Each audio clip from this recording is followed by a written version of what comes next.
Ever wondered why Germans take handshakes so seriously and why showing up without an agenda could kill your deal before it starts? In this episode, we sit down with Professor Manfred Klein, our good friend, lawyer, tax advisor, ex-judge, and all-round heavyweight, to decode the do's and the don'ts of doing business in Germany. From punctuality to punchlines, it's business without bullshit meets business without small talk.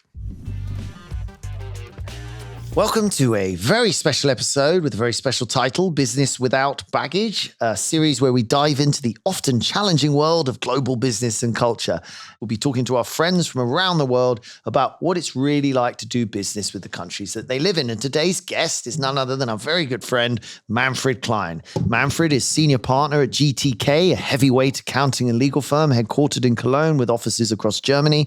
Manfred is not just a lawyer and a tax advisor. He's a professor, a former fiscal judge, and one of the sharpest minds in cross-border tax law. He's advised on everything from M&A and IPOs to private equity deals and international restructuring, often with one foot in the courtroom and the other in the boardroom. Brilliant. Manfred, welcome to the podcast. Thank you for having me. Obviously, you are German for your sins, as we may say in this country. So, just entering into that sort of conversation in terms of doing business in Germany and, what is it like? We obviously in Britain have quite a lot of preconceptions about that. And I think the Germans and the Brits have a lot in common actually as well. But, what do you think is really important to Germany or in Germany in terms of business culture? In terms of Brits' punctuality is important, although, as you know, I was 10 minutes late. But what do you think is important? When you start a meeting, it's quite a formal address you have. It's for a greeting, you expect a firm handshake. So if you're missing the handshake, the German counterpart would be missing something. Okay, so start with a clear walk in the room, eyeball to eyeball, strong, firm handshake. Yeah, right. Okay, and what happens if you do sloppy handshake? No good. No good. No good. Sloppy handshake, sloppy mind.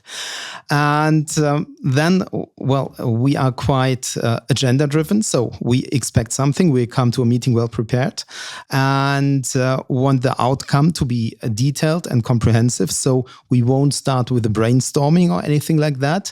We would maybe start with a bit of small talk, but that is only a prelude. It's not a performance as maybe in the UK. So we really try to get straight to the point. That's interesting. Who sets the agenda for a meeting? Do you both? You has to be an agenda. You can't just sort of wander into a meeting. So you agree on an agenda beforehand. Yes. Always. So you say, I'm going to meet you Tuesday, 3:00. Yeah. And then it would be, if you want to meet a German, you should say, and should we clarify the agenda? And spend 5-10 minutes clarifying the talking points. Otherwise, it would be a waste of time.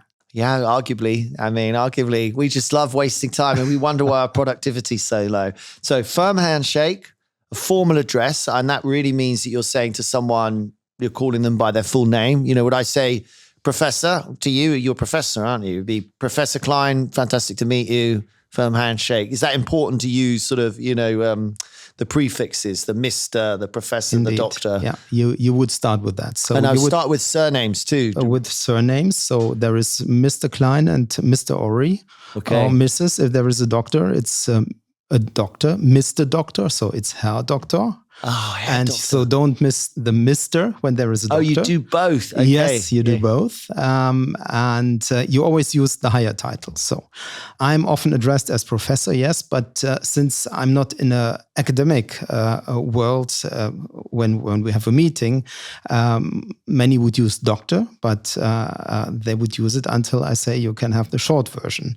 And then they would say Mr. Klein. But we would still be on Z terms. So we wouldn't use Z, Herr Klein, Z, Herr Ori. What does Z mean? Z is the formal address. You is the first name basis. Du, you, what you always would use, because you don't have the Z and the du. No. So, and we would use the formal Z address. Well, that's great advice already, mate. So sort of bowling in the room and being terribly casual, that's a bit stressful for a German. That's a bit like, as you say, sloppy handshake, sloppy mind sort of thing. Yeah, that is how I termed it. But we like to have these well, we separate. We have these work-life boundaries, we like a clear separation between private and business. We do not want to be disturbed in the evenings, on the weekends, because business is business, life is life. So we have only, we have 80 years times 50 weeks. So we have 4,000 weekends. That's it. So is that how many we have? 4,000 weekends. That's it. Life is short, and we respect that. We respect these life boundaries, and that comes also with du and sie. So when we are doing business and we are not friends, we are normally on sie terms. God, it's terrifying. Yeah. Whenever anyone breaks life down, when people do those sort of things, they have it on their wall, don't they? When they sort of tick it off, So it sounds, but that's 4,000 if you live to 80. And let's face it, you don't remember any of the weekends up until you're 18. Do you know what I mean? It's like you're at school or, gosh, what a thought. Shouldn't have mentioned that number. No, I think it's really important. So you must agree the agenda. Now, we never have the time to do that. We just email people and go, hey, can we chat on Tuesday? I guess there's a little bit of what are we chatting about? But people here will just sort of agree like, okay, we'll decide when we meet what we're going to discuss sort of thing. So you've got to build in that step to say, I would like to talk to you and, be respectful about these things. And then it was interesting when you said outcomes, detailed and comprehensive. So you want the meeting. So it needs an agenda. So you know exactly what it is you're trying to resolve. You like getting into the detail of some of how that might work. Now, I've obviously had many meetings with German people, and I've experienced that. My British brain is thinking, right, time to move on because we'll get lost in the detail here. But they will go further and want to go into a bit more detail about it, and it takes longer as a result. I'm like, well, we can't, unless we can agree here. But it's almost what the German mindset is. I would rather get 3 things clarified in detail, agreed, and signed off than 7 things roughly discussed. Is that almost exactly? And that is why we prefer an agenda, because then we can prepare. And once you are prepared, you can have a detailed outcome. So maybe we used that earlier with meetings, like brainstorming meetings. We wouldn't have it that much. Do you have a meeting that we would say, well, it is a brainstorming meeting? Yeah, I mean, if the 2 of us would be speaking face to face, that could be a brainstorming meeting. But a formal meeting with several participants would not be a brainstorming meeting. Oh, that's interesting. The difference between formal and informal there is how many people are in the meeting. If it's just one-to-one, it can be more informal. Well, it's about wasting time, right? If you think you can do it in a structured way without preparing, you do it. If you think there are so many participants that it would be just a waste of time just talking about something without a concrete outcome, then you would rather not set up a meeting, but prepare beforehand, have an agenda, and then do it. Do you think this has been like this way for 100 or however many years? I mean, Germany's, whatever, 150, depends what you count as Germany, but. Or is it, because when you say it, it's funny because it almost sounds like, after the terrible position Germany was left in after the Second World War, it obviously had to rebuild itself. And it would have been pretty ruthless, the reality of that. As in we don't have time to fuck around here. Yeah. This isn't like, oh, we're having a lovely time and this is serious now. We've got and therefore I can imagine a scientific approach taking over in terms of people would not be turning up to meetings all relaxed, brainstorming. It would be like, what are we doing? How are we getting there? We have to rebuild this country. And you did, just like Korea did, incredibly successfully overtake almost every other nation in the world and great.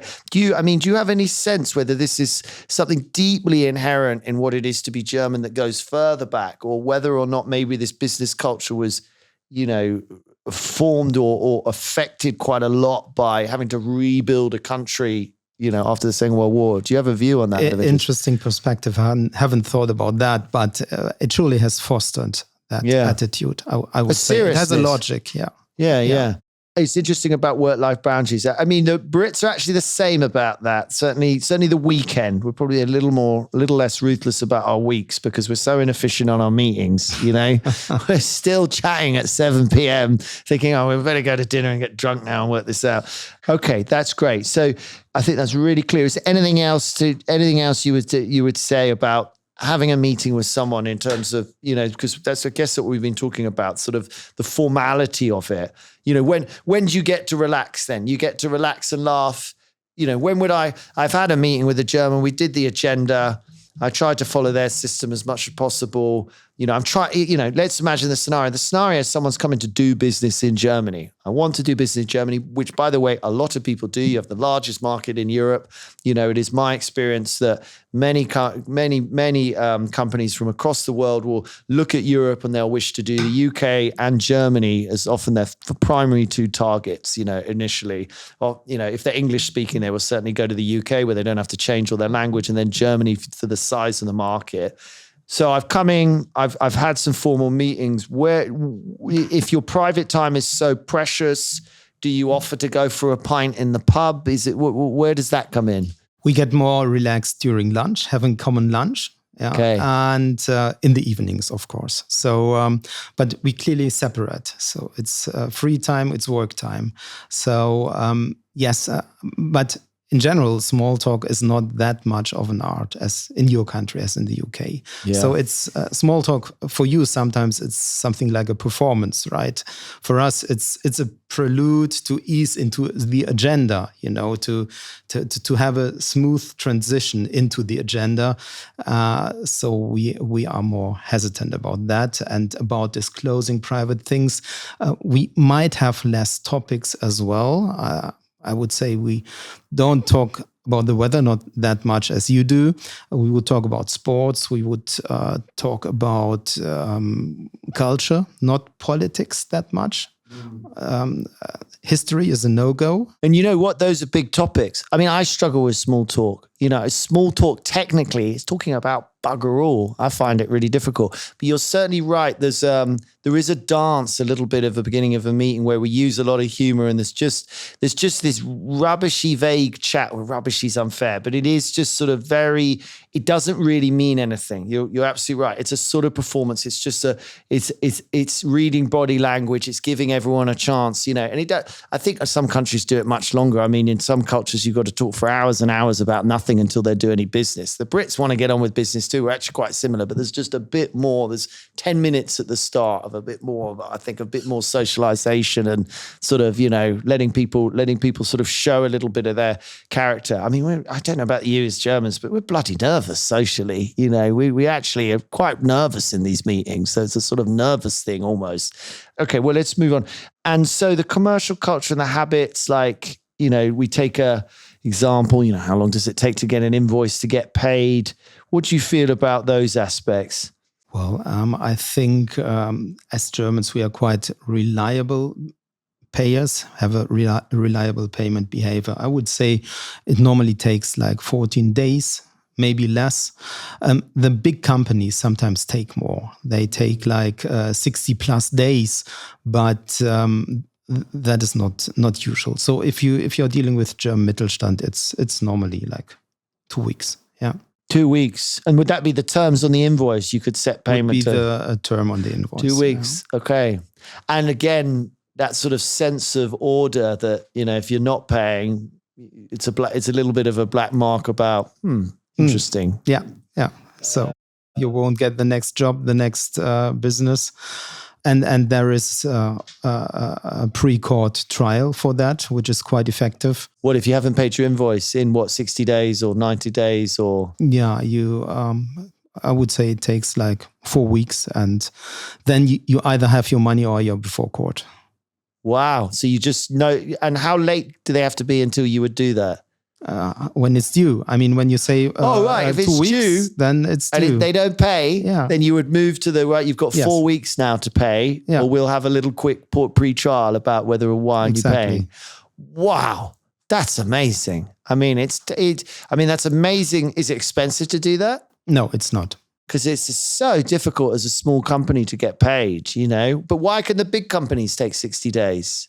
Yeah, they have the market power, right? They negotiate it. If you want to do the business with me, you will be paid in 90 days. That's what they do. Bastards. I think that should be illegal globally. Yeah. That is fascinating. Yeah. Wow. I'm just reeling from that at the moment in my head. So yeah. So you haven't paid in 2 weeks. pass them to the thing. What you send us there's a sort of notification procedure to say you haven't paid. You've now got 4 weeks to pay, or we will go to this. And the pre-trial means a judge is there, or how does it? What happens? It works more or less automatically. There is a civil servant behind the scenes checking that, but there is no judge involved in the first place. So if someone says, "Oh well, I thought it was a bit expensive and I wasn't happy with your advice," that's sort of usual. Only if you defend yourself, then the judge will be involved. So 4 weeks, and then they have this little pre-trial. So you submit some papers to say, "This is what we did. This is the invoice. They haven't paid it." They can defend it, and if they defend, the judge will kick in. But don't they always defend it? No, they don't always defend it. Because here you have the statutory demand, which is not, if no one's ever heard of it, you could look up statutory demand if anyone hasn't paid your invoices. And if you have, here you need a clear acceptance of debt. And that can be a casual email saying, "Oh, no, sorry, got the invoice, just can't pay right now." They have accepted the debt, they just can't pay right now. You can take that as a statutory demand proof. You fill in some paperwork, and then they have similar time, 28 days or something, I think it is.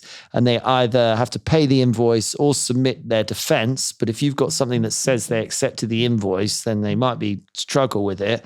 And then they're either then put into an insolvency procedure to say you're not able to pay your debts, or they can sort of defend it. Statutory demands can be effective, but only if you've got that piece of evidence that there's no debate. And what's easy to do amongst our own services, professional services, is just to throw a lot of smoke around. I wasn't happy with the advice. They didn't do what I asked them to do. They did things I didn't want them to do. Just throw all that crap around.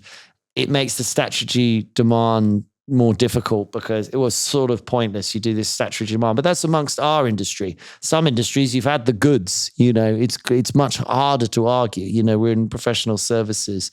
Yeah. What else about commercial culture would you say? Well, direct communication, I would say. So we like honest feedback.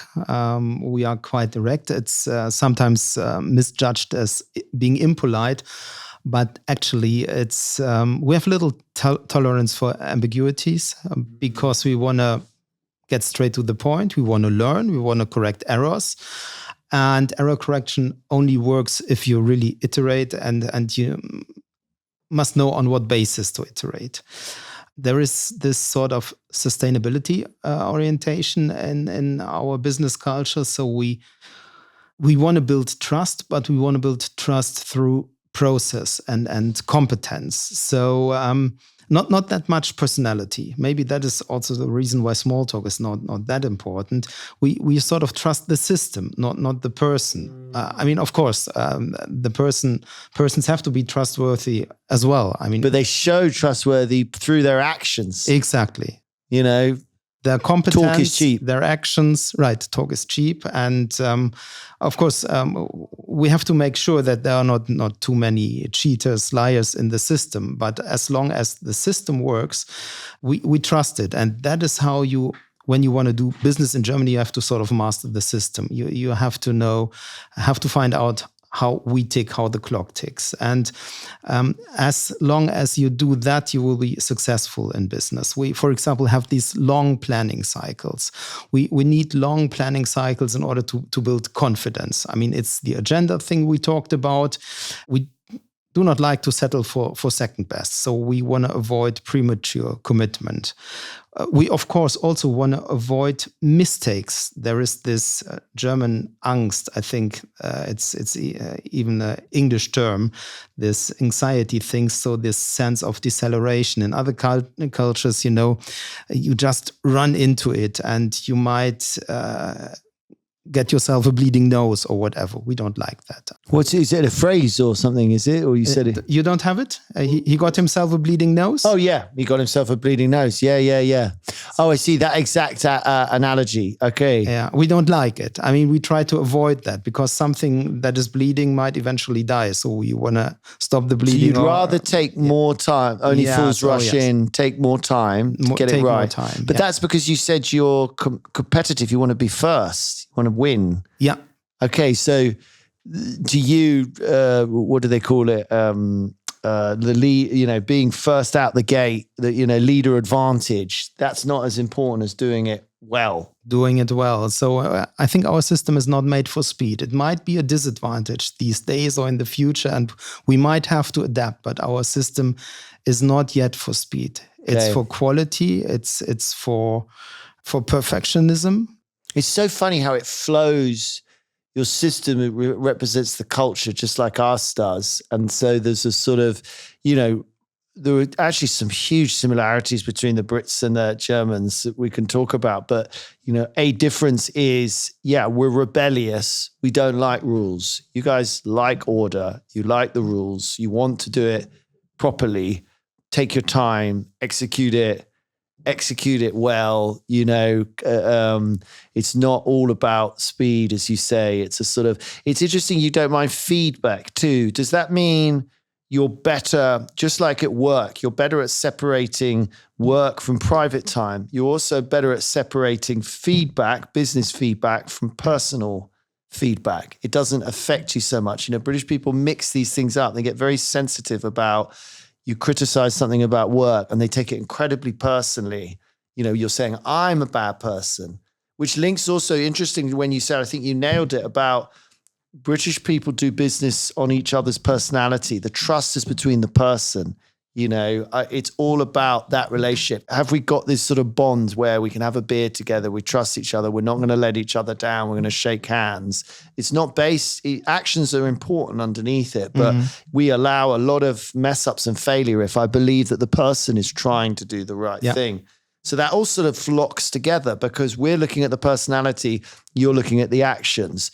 We're mixing up business and personal. They become the same thing because we look at the personality. You separate them, and you separate them in your home and your business life. And then you need feedback for error correction. Even the phrase you use is so fascinating because, a British person would never talk about, I would like feedback for error correction. It sounds, like the stereotypes we might do of Germans sounding almost robotic. It's like, it's not, it's a bit more emotional than that. But actually, you're absolutely right. This is business. This is industry. This is trying to do things. This is trying to get stuff done. I need feedback to my business machine in order to correct the errors of it. And that has got nothing to do with me. That is really interesting. It's very deeply embedded. We want to get it 100% right. And in order to get it 100% right, you have to iterate, right? And iterate not just means repeating, but doing it better the next time. So when we take 1,000 shots on the goal, each shot should be better and not the same. And that is why we need honest feedback. And that is why direct communication is appreciated, I would say. I'm sure I've told you this story, Manfred. I've probably even told it on this podcast, but it always made me laugh. It's one of the most amusing sort of, for me, German-British interactions. My dear mother in that lovely hotel we stay up in Freiburg, she was down in the basement talking to the reception, and I was walking down the stairs and could just sort of hear her conversation. And she was going, excuse me, I don't want to disturb, but sorry, could I have a moment? And they were like, oh, no problem, madam. So, no, sorry, not if you're busy. And they were like, sorry, madam. And then she was like, look, I really don't want to cause any problems, but I was wondering, maybe you don't, that's fine, but do you have a kettle? But not now, not if you're busy. I'm sorry, madam, I do not. And I was sort of listening to this conversation come down. I do not understand, madam. You do not want my help? No, you look very big. I'm sorry, I've disturbed you. Forget about it. It's fine. And then they were like, and then she's like, but at some point, if you get a chance, and I really don't cause you any trouble, but it wouldn't be bad if I could get a kettle. And they were like, and by the time I got to the bottom of the stairs, they were just like, I'm sorry, madam, I do not understand what you want me to do. And I said, my mum wants a kettle and she wants it right now. Oh, thanks very much. No, and my mum was like, no, Bear. They call me Bear. No, Bear. No, I don't. No, I'm sorry. I'm really sorry. And I was just like, Mum, they don't understand what the fuck you're on about. Just ask for a kettle. Just tell them. And it was just this wonderful interaction that the more the German pushed for clarity, the more the British person backed away and apologized and made it more confusing. Yeah. And I was walking down those stairs. I still think about it all the time. I'm like, God, we are unclear. I mean, we are so unclear. I mean, what was she on about? You know, I do, I don't. It's a hotel. It's reception. Disturb the woman. You know, that's what she's there for. That's literally what she's being paid for. Anyway, you know, such a wonderful interaction that can sort of, you know, so easily go wrong. And I think we struggle to be direct. And I think we have to push ourselves to just say, remember to yourself, separate the business and the personal, be direct and clear with your German counterpart. He will appreciate it. The German counterpart's going to be trying to adjust back. They're going to know what we're like, you know, that we're faffy. But the problem is that our form of communication is very unclear and requires a lot of skill of language and experience of how people talk here to read between the lines. So actually yours is simple. I want a kettle. I need it now. Very clear. Know what I'm doing now? No problem. Let me get it for you. But ours is so wrapped up in stuff. I think it is more on the Brits, I'm trying to say, to adjust themselves to be clear. British people expect other cultures to understand this really subtle in between the line crap. I mean, it's not possible. I mean, you must struggle with it sometimes, do you? When you say, let's do that later, or let's talk about that later, that actually means I don't want it. I don't want to talk about it. Yeah. We would take it literally. Let's schedule it. Because you said we'll do it later, talk about it later, and I would wait until it comes. So, you know, that's quite a cultural gap, I would say. The other one I heard was brilliant. These all those sort of things we will say to someone if they've got, you know, they say, oh, I'm having a party. You know, we say, yeah, I might pop by, which means I'm not coming. You know, it's like I might pop by. I'm being polite. I don't want you to feel let down. I love the idea of coming by, but no, I'm not. You know, there's so much of it. Anyway, we are odd people. Yeah, I mean, but why it exists? We're very worried about upsetting and loss of face. And I think there is this mix of, I think business and personal, one thing. You know, I always think in America when they say it's not business, it ain't personal, this is business, or whatever that line is in every film. I just think it doesn't apply in Britain. I just don't think that's how we think about it. I think to us, it is the same. We have to be, you know, therefore, because it is personal, we have to create lots of ways of not being too direct and not embarrassing someone, not making them feel bad and all these sorts of things. We don't separate it like you do. We just, for whatever reason, that's how our system works, you know. Maybe you enjoy it more. I mean, you mix it more, right? The private, the business, the fun part. Jokes. Look at the jokes. Yeah, look at the there jokes. There is no point at a meeting where a joke isn't okay. One of my favorite things that happens in Britain is we'll be having a meeting and then suddenly someone will accidentally make a sexual innuendo. Like, you know, yeah, well, she had to stick it in the back. And that's it. The rest of the meeting, we're just like chuckling about this concept that they said this thing. We've ruined the meeting. We're coming up with every possible way to get that sentence back in the meeting. Oh, I remember what happened. Package. Someone was talking about someone's salary package in one of our meetings not long ago and said, well, he's got a pretty big package. That was it. The whole of the fucking meeting just kept coming back to this joke. And you're right. It relaxes us. We really enjoy that sort of like, let's not take life too seriously. Life seems very serious. And we could learn from that. I mean, the most common regret, I do a lot of succession. So successful entrepreneurs who want to hand over or whatever. Most common regret is they say, I would have done everything the same, but I would have enjoyed it more. Had more fun. I should have enjoyed the journey more, you know. I was always looking at the outcome, but I should have looked at the journey. We have this saying, der Weg ist das Ziel. So the journey is the reward or whatever. And one guy once told me, there is even no reward. The journey is all there is. The journey is 99%. And I should have enjoyed it more. And you do that. And we miss it out sometimes. It's a really interesting point that you are so successful as a nation, so incredible building, you know, these incredible motor vehicles. And, you know, I mean, don't buy a British car. We've got a bit better because other countries help us run our car industry. But we were famous for making these beautiful cars that broke down all the time, you know? I mean, but you're right. There's a risk that for Germans, it's a really, you know, a really deep thing you're saying, that you take life a bit too seriously. but you are bloody successful for it. Do you know what I mean? It's, it enables you to do some incredible stuff. Anyway, what an interesting comment. And is it hierarchical in Germany? Is it flat? It still is hierarchical, I would say, at least in the German Mittelstand. Mittelstand is small and medium-sized enterprises, amounting to, I would say, 90% of the enterprises in Germany and probably 50% or so of the turnover.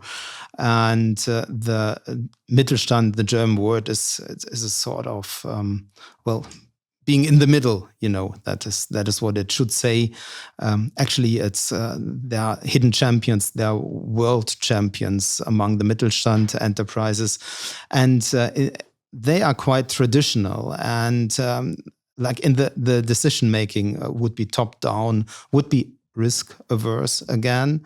There are slow changes underway, I would say, especially in R&D, in startups, but the structural change in our country is sort of evolutionary, but not revolutionary. So it's really slow and selective. We have this, I don't know if you know that saying, Laptop und Lederhosen. Do you know that? Well, I know what both are. Lederhosen. I've got a pair in my cupboard. I was made to wear one years ago. I've got proper... The Lederhosen, the short ones? The shorts. Shorts with the thing over the shoulder. Bloody comfortable. Are they? I can tell you, having worn one for a weekend, there's a long story behind that. But anyway. Would like to see a picture. A laptop and Lederhosen. Yeah. And I had them as a child. I hated them. You couldn't go down a slide with the Lederhosen. Oh, yeah. It's sort of quite... it's the leather. And that is a picture for being traditional and changing the same time, but as I said, evolutionary, slowly, So it's a Bavarian slogan, but it gives you a picture of what structural change is about in Germany, and the structure was hierarchical, used to be hierarchical, and I would say still is hierarchical. It's, again, slow to change. We only change if innovation demands it, I would say. Family businesses, very common or not so common? Very common. I mean, all Mittelstand firms, most Mittelstand firms are family-owned, family businesses. We do not have this private equity or venture capital market as you have it in the UK or in the US. We do not have that many IPOs. So it's all family-owned. We don't have many here anymore, unfortunately, but that's a topic for another day. And you're a federal country. I mean, I remember chatting about this not long ago, sort of understanding that, the UK is just, got this dominant city of London, which is so much larger than the other cities. But Germany is a country of many cities. It is. It is a federal city, a federal country. You do not have to be in the capital city. You do not have to in Berlin, although it's good for startups and affordable tech talent as well. But there are other regions. There are more or less like 5 other cities, south, north, west, east, and in the middle. So south, there is Munich, the laptop and Lederhosen. So there is a lot of fintech. There is a lot of physics startups, tech in general, highly qualified personnel, but very expensive. Quality of living is quite high. You have the Alps, you have Italy, you have the Oktoberfest. Then in the north, there is Hamburg, logistics, maritime. In the east, there is Berlin, but also Leipzig, Dresden, deep tech, chips, AI. And in the west, where I'm coming from, it's Cologne, with a lot of media, advertising, sociable people, and Carnival. Yeah, that's interesting. And the culture, does it tend to be collaborative or individualistic? Is it all about the leader and the sort of the poor Elon always gets referenced, doesn't he? But the Richard Branson and the sort of it's all about sort of the leader, or it's very collaborative. It is collaborative, I would say. It's not individualistic. As I said, we stick to structure, we stick to trust, and so we form a sort of a structured collaboration. I mean, it's a collaboration in terms of it's role specific, it's task oriented. It's based on competence rather than, the maybe US model where it's rather informal, overly informal, we would say. It's also not the Nordic model where you have consensus just for its own sake. It's about, defining roles, defining boundaries. It's goal driven, and it's grounded on expertise and contributions from different experts. So you need the right people, of course, but it has to come in a structured way. It was interesting comparisons you made there. The Americans seem very informal. I mean, certainly in how they dress and maybe talk, but I find Americans actually very structured, actually, in terms of how they run their business, only because the businesses are often big, Well, by the time I meet them, they are. Yeah. They're looking internationally. What do you see as the sort of differences? And meanwhile, you said the Nordics are consensus for consensus' sake.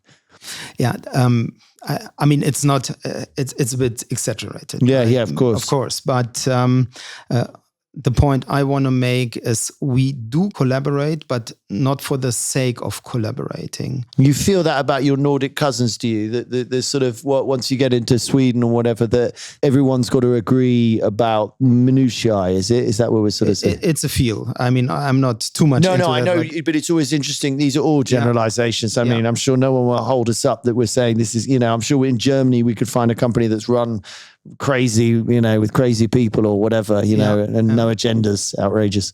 It's just about, you want to attract people you want to work with. You want to attract virtuous people. You want to attract ethical people, and you want to work with that kind of people. You don't want to find yourself in sort of a shark pond or whatever. So that is how you try to structure, to define the collaboration. So it's also about these. We have this Nordic values of working together in the right way and having consensus and stuff. All these you want to have ethical and virtuous people around you, of course, but it's again more about the fact-based thing, the German Sachlichkeit, that is what we focus on, I would say. The other things, we also like informal settings when we got to know each other, when we are slowly getting to from the formal Z basis to the do basis, which is more common these days anyway.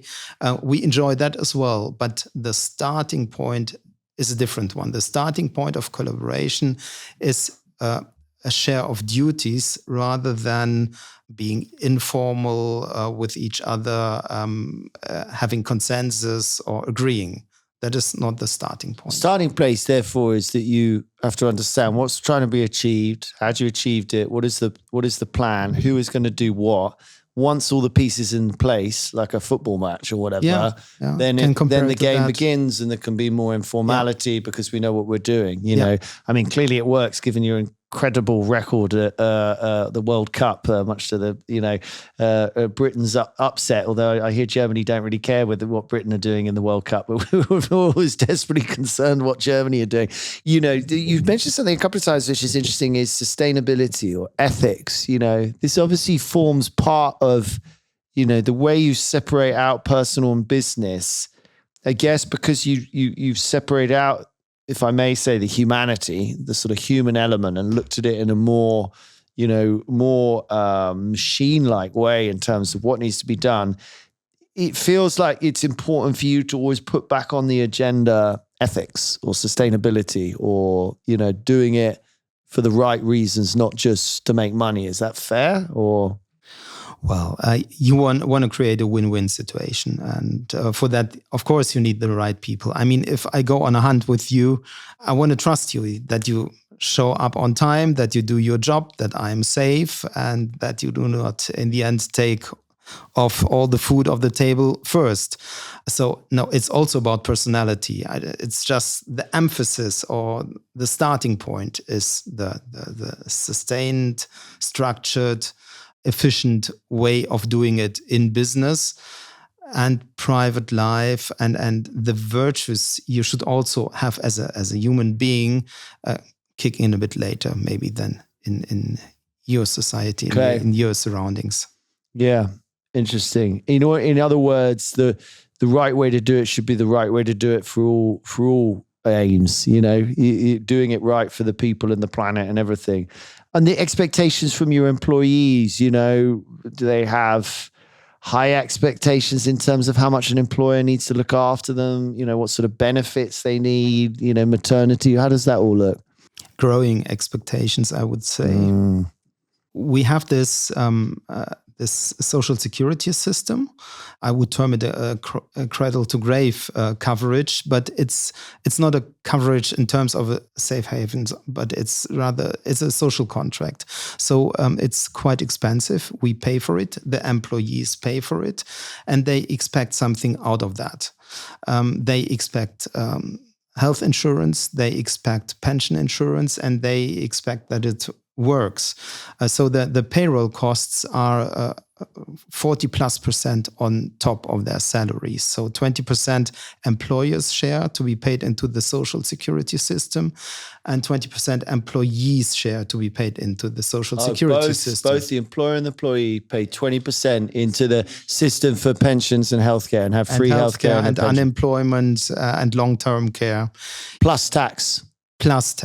What are the tax rates? How high are they? The tax rates are between 0 and 51-52% when you're a high income earner. So they expect something because they are paying a lot. They expect something from the system, a health coverage and a pension coverage. They expect from the employer holidays, 30 days as a standard. I saw this. So the legal requirement is 20, same as UK. Yes. UK's edged up to 25, plus we have 8 public holidays. Yeah. You expect 30 days, yes, plus 10 to 13 public holidays. Yes. So you're at 40 to 43 days, which is substantially higher than the UK. Yeah, it's massive.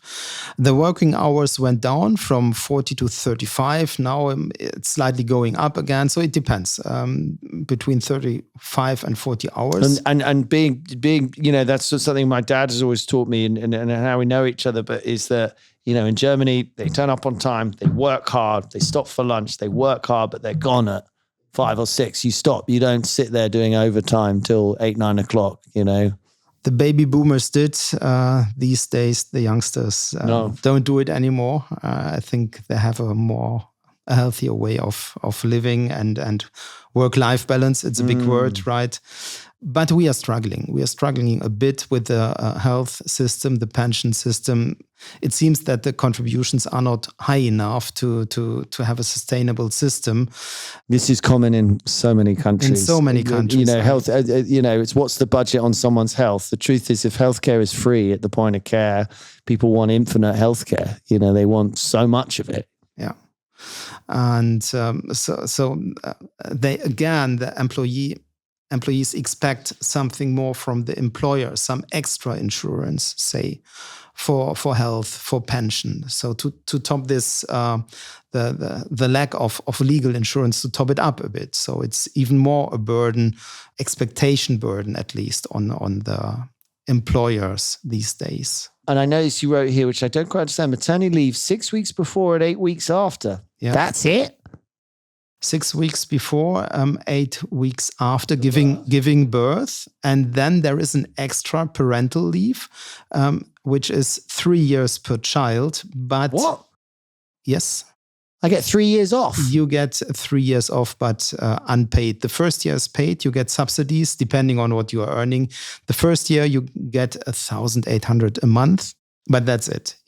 That's massive, though. So I get a year, 1,800 a month, yes. euros. The employer gets reimbursed for and that. Gets reimbursed. It's a social security thing. And I, as the mother or father, either. Yeah, you can share whatever. But there's 3 years between you. Yeah. So I could take 3 years off from my work to have a baby. Do people do that? You can have 2 babies. You have 6 years. People do it. Yeah. And they just disappear for 6 years, having 3 babies. I mean, it makes a lot of sense because I can see the logic. Because once your child hits 3, you've got through the nappies and the breastfeeding, the really difficult stage, I mean, we have that fertility problem, right? I mean, people choose to not have children. And that is our social security, health and pension problem. So we try to set a framework for to encourage people having children. I mean, I remember a friend that was 20 years ago. They had the first child, and he worked for one of these big firms in Germany, undergoing a restructuring, and he finally had to leave.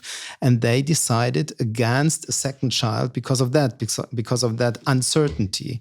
And at the same time, I remember having a neighbor, a guy in the neighborhood. He was a civil servant, so he felt secure. He had 2 children. He felt ill for a year. He didn't go to work for a year and used the year to have a 3rd child, because he felt safe. So it's I wouldn't say the one or the other was wrong or right, but it's a matter of the framework you have to set to encourage people to have children, and that is what we try to do. Maybe it's a bit too much. I don't know, but. We need more youngsters to sustain the system. And it's become more generous then over the last, because the crisis in fertility, the crisis in people choosing not to have children and everything, that's a modern problem really that started sort of, I don't know when it started, 70s, 80s, but it's becoming more, there's no developed country that doesn't have a declining birth rate. But it's curious too, it's not just people are choosing, people's fertility is going down and down. There are some explanations, like people are able to have children that weren't able before through IVF and everything, and that's a wonderful thing. But it means that people who are genetically less likely to be fertile, or less likely to have the right attributes to be good at producing children, are able now to produce children, producing more people who struggle to have children. There's a sort of, but that still doesn't explain it. I don't think anyone really understands it. They don't know whether it's microplastics. They don't know what it is. But for whatever reason, there is that crisis. And as you're saying, it becomes particularly astute if you haven't got the young people to pay the tax to pay for the pensions, because it's sort of a Ponzi scheme, isn't it? It is. You need the money in the bottom to pay the people coming out the top, and if the population is not growing. Problem, What can you do? I mean, you can have immigration, but that often is difficult. I mean, might create a low trust society, might be responsible for the rise of protectionist parties. We have them all over Europe. We have it in Germany as well. I think Thatcher's probably a much more divided figure, but I think, I just thought she was an incredible leader, to be honest. I think, you've just got to respect what she did and stuff. And I remember when she announced giving 1 million visas to Syria, wasn't it? When she said, right, we're going to allow 1 million people in. I mean, that was mind-blowing and good on her and stuff. And in England, meanwhile, we were arguing about whether we're going to have 10,000 people. I mean, I was looking up these stats about, we get so wound up in immigration here. We take half the immigrants, half the refugees the rest of Europe is dealing with, because we're an island, because and we have the ability to do it. But it's caused difficult strains, has it, this sort of level of immigration? Because you've done some huge immigration you've taken in. It still does. And it's still responsible for the rise of the right-wing parties, of the protectionist parties. And I'm not sure if it is about numbers, if we should reduce the numbers. But in the first place, we should bring rules in place that protect the high trust benefits we have. I'm not sure how to do it, but there is this clash of cultures, and we somehow have to prepare for that to preserve the trust in society we have. Otherwise, we will have the rise of these protectionist parties, and that is, I think, no good for Europe. Quite defined German culture as we talk through it. I mean, it's order. And it's quite particularly organized. And, you think of what's like this, it's Japan, and you can compare Japan and Germany. There's some deep overlaps. There's some actually overlaps Japan and Britain because of the island nature. But, there's not many countries in the world. And lo and behold, look, you're 2 of the countries best at making really complicated machines well. Funny that, you're really good at sort of really focusing on those really big, complicated problems. But, you're incredibly ordered society. I feel ours perhaps is a little more loose. So it's a sort of bit easier to sort of fit in with the whole British thing because it's a bit more casual. But I'm probably being naive about that. But I can see for you, for you to be able to explain to people how important, you how can I put it? It's like, there's no good trying to have order if you've got a load of people causing chaos, because it sort of breaks the system down, doesn't it? It's like we all follow the rules or no one follows the rules. Do you know what I mean? And Britain, we don't like following the rules anyway. So we're already breaking all the rules, So, okay, you have the same problems as us all for pensions and obviously, and look, I mean, it's with great respect, everybody wants more, but, the systems can't really pay for the healthcare and pensions to really look after their people. So there's a bit of a crisis there, particularly with the wonderful printing of money. But what it's a slow-moving disaster. It's a slow-moving disaster. It will be self-correcting over time. Well, our good friend of the show, Andrew Craig, has taught me this, but, I really understand that quantitative easing is having an enormous impact on us all, and all these countries are doing it. And that's that is almost the bigger problem than anything. We become poorer because we keep printing money to pay our bonds that we've issued to get the money to fund our country. And it's an issue everywhere. And you would expect it not to be in Germany. I mean, I remember chatting to you 5-6 years ago over something and saying, "God, you pay a lot of Social Security. What's the healthcare like?" And you said, "It's excellent." And then only recently when I saw you said, "No, it's actually, we're not doing so well. It's struggling, the healthcare system, Anyway, problems of our time. What language or cultural cues that people from outside Germany miss or confuse most often? Direct feedback, meant as respect for truth and time, is misread as rudeness sometimes. The rule-following society is misread as rigidity. Yeah, it's meant as reliability. Yeah. You know what to expect. Yeah, okay. And there is, of course, our reserved social style, often meant or misread as disinterest, but it's not disinterest. It's sort of boundary setting, privacy protection, something like that. Privacy protection over your personal life is your personal life. You're here to do business today, not get on the table how you're going through a divorce or you've got this problem or that problem. That's your business. Yesterday I had a telephone conversation. It was a very short one. I needed a flat for one of my kids in one of the big cities where it's hard to get flats. And I got a hint from a colleague there to call someone up. I called him up. The connection was disconnected. And I called him again. I said, "Well, I'm in Italy." And I wanted to ease in like, Italy, how is the weather? And blah, blah, blah. And he said, "What's up?" Just said, "What's up?" And I said, "Well," and he knew what I was calling for. I said, "Well, I need a flat for my daughter." "Okay, give me your background, give me your personal details." I gave a minute of background. And then he said, "Okay, I will send out the contract tomorrow. When you get it, you have the flat. If you don't get anything, someone else has got it." Full stop. Full stop. He said goodbye. Yeah.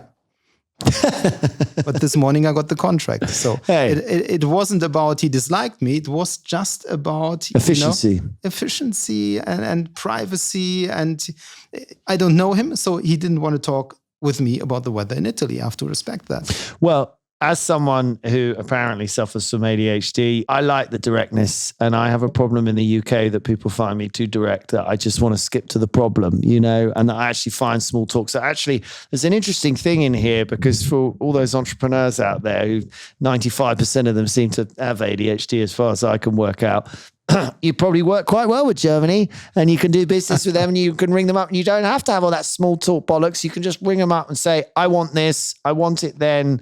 Do you use the please and the thank yous and is that important? Not really.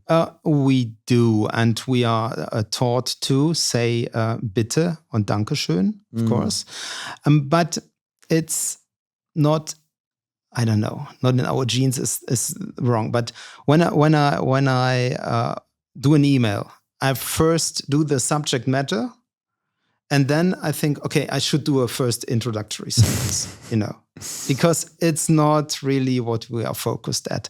But of course, we are taught to say thank you and There's a wonderful thing. I mean, there's many conversations going on about AI, but it has struck me that the one good thing about AI is it's going to make us all get on with each other better internationally, because I don't know if you're doing this, but I'm doing this a lot, particularly if it was someone I didn't know in Germany. I'd write my email as I would to a British person. I just give it to AI and I say, rewrite this and write it in a way that the Germans would appreciate.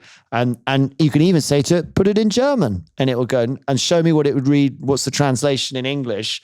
And you're like, great, I'll send that. And then the German's like, this is excellent. It's very good. And then if they follow the same process, and even if they don't, I could reverse engineer it and get their email and go, oh, blimey, feed that in and give me the British version. I'm so sorry to disturb you, blah, blah, blah. But there's a real upside here in trade, because I think the cultural gaps that we're talking about, in person, they're going to be more important. But I think in the written form, we're going to be able to bridge a lot of these gaps that have been huge problems for us. Great. Actually, I don't think the Germans and the Britons are too bad. I actually think in business, because ultimately we're quite business focused. We're very practical. You guys are very practical. We both actually, contrary to popular opinion, Germans have an enormous sense of opinion. In fact, scientifically proven to have the biggest range and sense of humor by Richard Wiseman did an amazing study on lots of cultures looking about how many things they find funny. It was certainly true that people do revere the British and the Irish for their love and sense of humor. We have a very developed sort of culture of that. But it was the Germans who found the most things funny. The Germans thought everything was hilarious. They were like 9 out of 10 jokes. They were like, oh, that's a belter. But anyway, really fascinating input. But, do not think the Germans have a sense of humor. Scientifically proven the biggest sense of humor of any country in the world. And I can attest to that from the dear time I've had, hanging out with my German colleagues. But I think actually, we get on very well with that. I think it's just the order bit we struggle with. We just want to slightly fight by it's how did my father-in-law do it? British do everything by trial and error. Our approach is always trial and error. Get it going, see what happens. Let's have a look. Not plan, think about it, do it properly. There's that great example when we invented the turbo. So we invented the turbo on the car. Actually, I looked this up and I'm not actually sure the British invented it, but we were the one, I think we did, because we certainly went to whatever the big race was in 1910 and we turned up and we put some turbos on our Rolls Royces. We were actually nailing it, but then the bloody thing broke because we hadn't engineered it enough. And the Germans went, oh, this is very good. So they had to look at the turbo. Next year they turn up with a Mercedes with a turbo that worked for the whole race and beat us all. And I just think that's sort of summarizes Britain. Come up with a crazy idea, get it going, brilliant, slam a turbo on it, brilliant, down the pub, few jars, which is great, but haven't, trial and error. Maybe we have to adapt to that. I mean, these days, it's probably easier to bring something to the market that is 70% perfect and then just perfectionize it by trial and error than trying to having it 100% correct, because then you're just too slow these days. I think the Germans and the Brits need each other and we should collaborate more. I think we're perfect partners to say, you invent too very well, but bit like when the Brits and the French get together and they manage to build Concorde because they're so trying to outdo each other. I think the Germans and the Brits have a very natural collaboration of sort of the stuff we find easier, the stuff you find easier, that, maybe that's the way. Maybe there's something in what we're talking about here. Maybe if you want to build a really successful business, get a business that has a British culture of innovation and getting things going, and then a German sensibility of absolutely nailing the execution behind it. I think there's something in that. Well, through all of this journey of Brexit and everything, I still remember sitting in the little Japanese in Slough, us chatting. But, I think the funny effect of Brexit is certainly on a professional level, and I think on some other levels, it's made us had to come closer together. Interestingly, I think the distance that Brexit unfortunately creates means that we can't be complacent about it. We can't take it for granted that we're all just in one thing and we're working together and that's fine.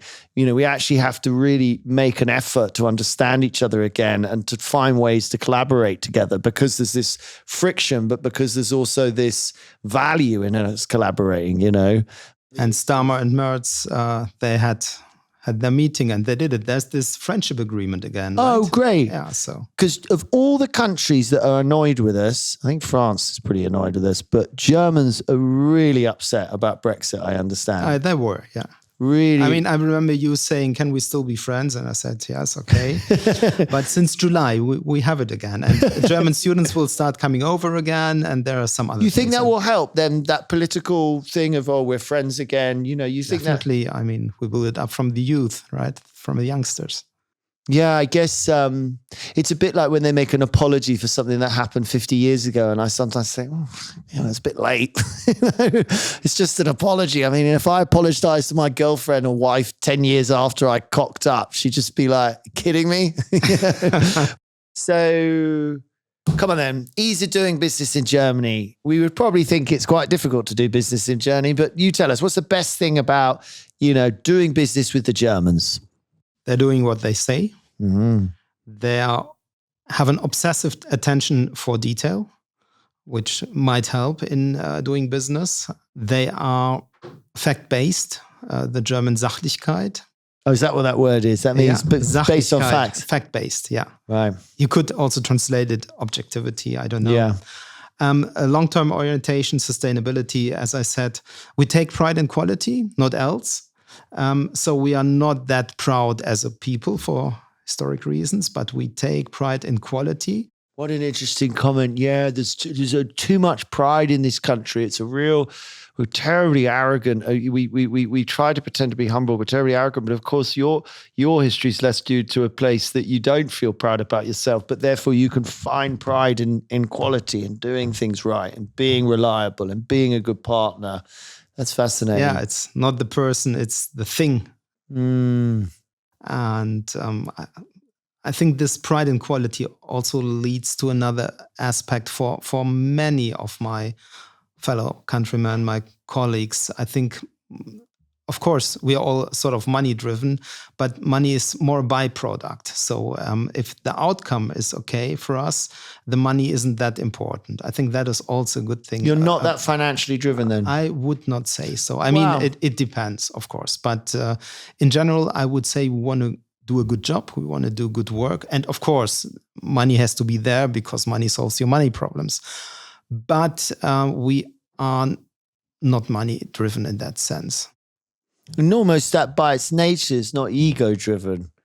There's an aspect at which power, status, money, this is all ego stuff, you know? Yeah. And actually you're collaboratory, you collaborate. It's about doing something really well.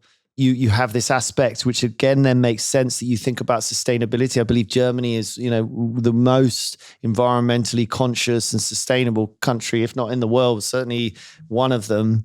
And that would again fit into this, not about ego and status. It's about sort of doing something well for the right reasons in an ordered way. These are really nice qualities, Manfred. These are really, amazing things, Trying to sell us in a good way. I think there's the reliability of Germany is, something. Take the wonderful example of Mercedes. I mean, all around the world for such a long time, people have been able to drive vehicles that are just bulletproof, are so reliable. Why did my dad drive Mercedes all the time? I remember telling me the story about that. He had British car, and then his car broke down again, and he had to borrow a car or something, and he borrowed a Mercedes, and he was just like, this thing doesn't break down, this thing. And for him, as someone who's I want to get stuff done, he was like, well, that's it. That's the solution. Great. All the things, biggest hurdle to overcome, of doing business. Well, again, the risk aversion in Germany, it's there. The bureaucracy that comes with the risk aversion. I mean, everything we want to do in certain predefined steps. And that brings a great deal of bureaucracy.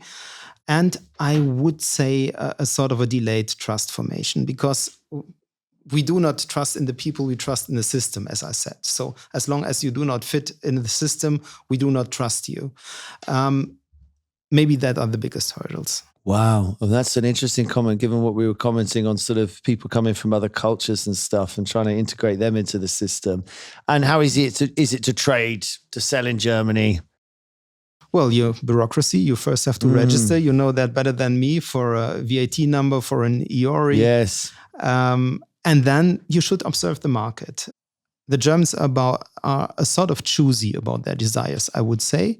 So you cannot, we have that saying, some people can sell a fridge to an Eskimo, but you can't in Germany.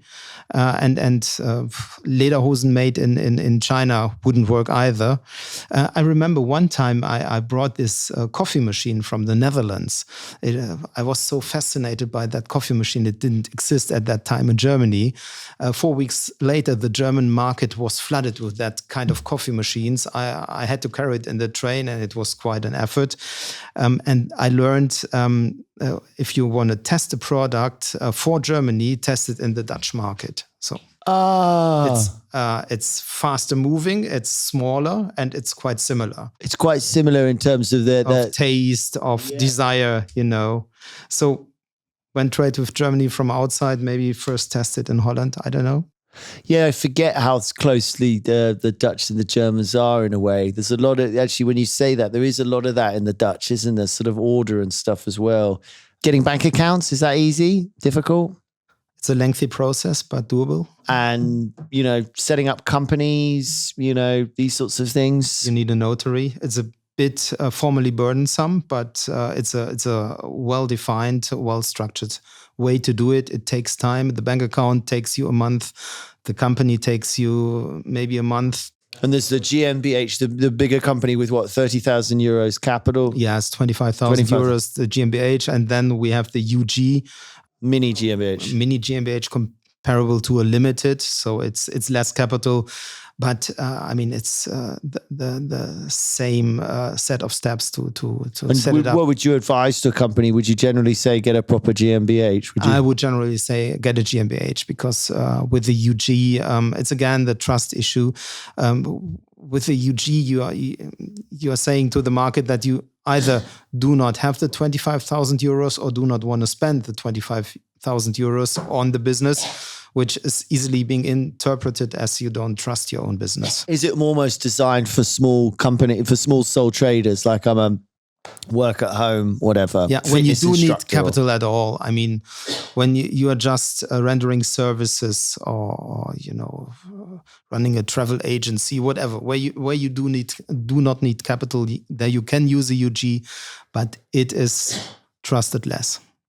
And we touched a little bit on this, do you need to be in the capital city, the regions of the city? You said there's the north, the south, the west, the east, and the middle, effectively. So in the east, we've got Berlin, which is very techy and funky and cool. Yeah. In the south, you mentioned we've got Munich, which is a sort of financial center. Yeah. You're over in the west, which is that sort of almost the biggest area, isn't it? It is, with the Ruhrpott area, a very dense area, a lot of people in reach. If you set up in Cologne, in Düsseldorf, you have 5 million people within reach. I mean, in global terms, you would consider it one city because all these cities are so close, Essen, Dortmund, to each other. And there's no gap, basically. There is no gap, basically. No. You get more subsidies there than in other areas of Germany. So it's advisable to go there because you have many people in reach. You have a lot of state subsidies. The thing is, people do not want to live there. So young talent you rather find in Berlin, you find in Munich, in Hamburg, in Frankfurt. I forgot Frankfurt, by the way, when we talked about it before. Frankfurt in the middle is the banking and finance. Banking and finance. So Munich's sort of money, but Frankfurt's the banking. Exactly. And then in the north, you've got sort of Hamburg. Yeah, it's logistics. And I always forget. And then you've got Denmark. You got Denmark, who sort of take up this little slice, above you, effectively. Yeah. Yeah, how interesting. I mean, you I assume you have a good relationship with all these countries, but it's interesting that the Netherlands is an interesting test market for you. So in a way, if you wanted to get a product into Germany, follow the same theory. Go to the Netherlands. Get your product, again, there's a closer, Britons and the Dutch, that's almost a closer relationship just geographically and sort of smaller market, and it's a bit speedier. Mm-hmm. It's got some of the British stuff, I think, about being a bit more sort of slightly less rule-based or slightly less formal. So it would make a lot of sense. You get your product into Holland if it's working, move it out into Germany, and you'd be following everyone else. I would say the Dutch are not quite German and not quite British. They are somehow in between. Yeah. I for what I understand, I agree.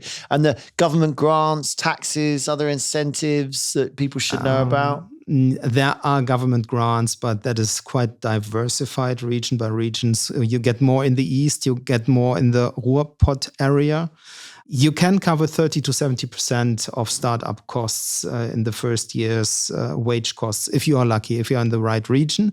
But those are mostly regions where you do not find sufficient talent, especially not when you come from abroad. Is there any very common mistakes you would say to someone about coming to Germany to do business for the first time? Underestimating cash usage is one of them. Germans love the cash. They the do. 100 euro note. Still do. Yeah. What's that about? Why? Staying in control. Staying in control. Spending less. But anonymity, personal life, you don't want people to know what you're up to? Maybe, because you don't talk much about money in Germany anyway. So that is no small talk topic in Germany. What I've discovered, it turns out, and I had a hunch like this, I think America's the only place that can talk about money. I mean, I was, not surprised, but sort of expecting, but, Spain, Italy, France, nobody likes talking about money. It's rude across Europe, basically, to start talking about money. It's only our American cousins who come in and say, what's your salary? To us, that's just like, so big message to the Americans out there. Don't talk about money in Europe. We don't like it. It's rude. We don't like the idea almost that it's what it's all about. It's almost like we want to pretend that's not true. Yeah, the cash thing, misunderstanding the directness. We had that before. That is also a common mistake. Being late, you shouldn't be late. Sorry. Well, can happen. Not registering your residence after 14 days, you should do that. You got to register your resident? Yeah. And you have to have a health insurance, health you have insurance. To tell the tax man that you're there? You have to tell the municipality that you are there. If you come as a tourist, travel insurance is enough. But if you want to live in Germany, you need a proper. You would need a visa, but for the European people, obviously, they could turn up to live. Then they need to let people know within 14 days. If they don't, there's a fine or something, is there? Yeah, well, there is no fine, but there is. You run in all sorts of troubles if you are not registered. Okay, get registered, people. Yeah, and the visa situation. Can you get visas? You can. It's a bureaucratic thing, but a structured process. There are visas for entrepreneurs, for business founders. There is a blue card for the EU, startup visas, freelance visas, self-employment visas, all sorts of visas. Important thing, if you want to get one, have a proper business plan and have a proper health insurance again. Oh, okay. You need proper health insurance. You mean literally state insurance. So you can pick one of these state insurance companies and being insured with them. So be part of the social system. Pay into the contributing. System. Yes. And then apply for a visa. Yeah. Oh, how interesting. So you've got to kind of register with a state that you want to live in, start paying Social Security, and then have a business plan, and then you can start talking to them about having a visa. It's almost in reverse, Is it easy to buy property in Germany? Do people own property, and it's easy to buy a home? Or I'm always surprised that people do not own property a lot. When I see statistics, it's like 50%. We are one of the lowest countries in the OECD, but people love their houses and love to have property. It is expensive. You need 20 to 40% equity in order to finance real estate.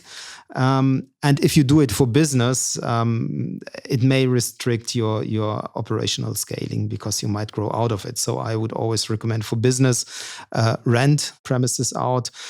For personal property, it's a lifestyle decision. I mean, it's a matter of your planning horizon. How long do you want to stay? If you want to stay for less than 10 years, I wouldn't buy anyway.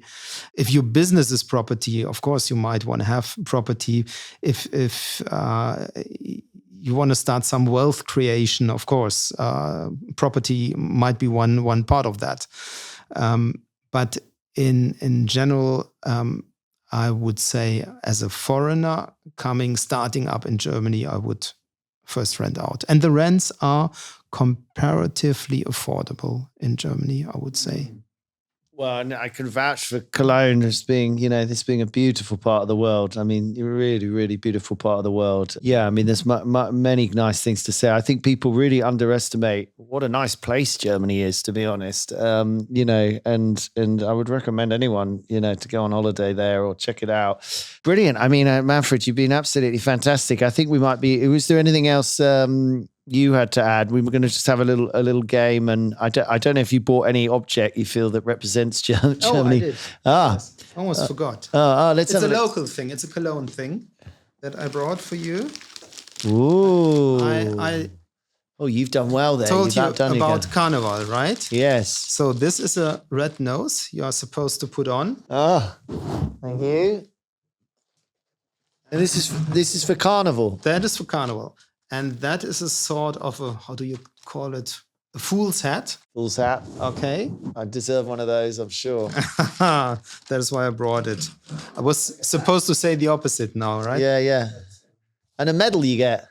And a medal you get. And what, you then go into the street like this? Yeah. Look at that. That's brilliant. That is I'm going to treasure this. In fact, I imagine my wife probably thinks that I should wear this all the time. She'll be like, well, I think that pretty much sums you up. Oh, I love the medal. So the medal's just to feel like important, like bullshit important sort of thing, We made a bullshit fool out of you now. That is beautiful. It's actually really, of course it is. It's actually really nice. And what's the S for? That is for Senate. It represents a sort of a carnival boss. Yeah. Anyway, brilliant. Okay. Well, I feel in this gown I will do the questions. So we're going to just play a little game, mate. So we're just going to take a paddle. So this paddle on one side says business and one side says bullshit. Okay. I'm going to name some things and you need to tell me whether you think they are business or bullshit. Yeah. Okay, I will. We can discuss. Take it from a German's perspective. I'm sure have I lost all credibility with this? Look, did I have any credibility to start with? I'm not sure I did, to be fair. Okay, we begin. Equal paternity leave. I think we said you had this. The idea that men and women should get equal business. Is that the way it is at the moment? Yeah, that's the way it is. You share can choose. 3 years. You share, yeah. Absolutely. It's German. Makes sense. Let's be ordered. Personal pronouns. This is this sort of thing. I don't know if did it kick off in Germany? I'm he, I'm she, I'm they. So you put in brackets, before or after your name that I'm Andy Uri and I prefer, what is it? He, him or something, Yeah, I know. You know what I'm talking about? Did it happen in Germany? Did people? It does. I would say business. 2 years ago, I would have said bullshit, but meanwhile, I've met so many who changed that I would say, yeah, it was necessary in a way. Yeah. Okay. Personality type tests. You aware of these? Where you take a test, it tells me about your personality. So there's things called Myers-Briggs. No, don't know them. Never heard of them. Brilliant. Get rid of that. I know the red, green, yellow, blue thing, but that is I think like old-fashioned, right? Yeah. What do you think of that? Any thoughts? I think it's old-fashioned. I think it's old-fashioned. Brilliant. What do you think about right wing? Right wing. Bullshit. Oh, really? And what do you think about left wing? Same thing. Any extremes, I'm not into. Yeah, I agree. Let's be in the I middle. think they meet in the end anyway. They meet the in right the end. And the left wings. When you go really right, then it becomes really left. Yeah. It gets close. Yeah, I agree. This everyone wants to take a side. I mean, it's the uncomfortable position to be in the middle, but let's be in the middle. And finally, and most perhaps importantly, diversity quotas. The idea that you should have a requirement to employ a certain amount of people from different backgrounds. Yeah, okay. It should be about the right people. Should be your free choice. Should be right about the right people. Well, Manfred, you've been Professor Klein, I think I should be saying. I'm honored. Yeah. I spent my entire life calling you Manfred. I mean, it must be some bit of your brain going, this man has no respect at all. He's British, obviously. He's British. Well, it's a bit like, do you say Mr. Uri to me? You know, I'm not sure whether it is. Well, thank you for the amazing outfit. Thank you for your incredible commentary on Germany. I found it absolutely fascinating and really illuminating and super helpful. I think if you want to go and do business in Germany, if anyone wants to find Manfred Klein at GTK, he is the man. You can find him online, and no doubt we can put a link.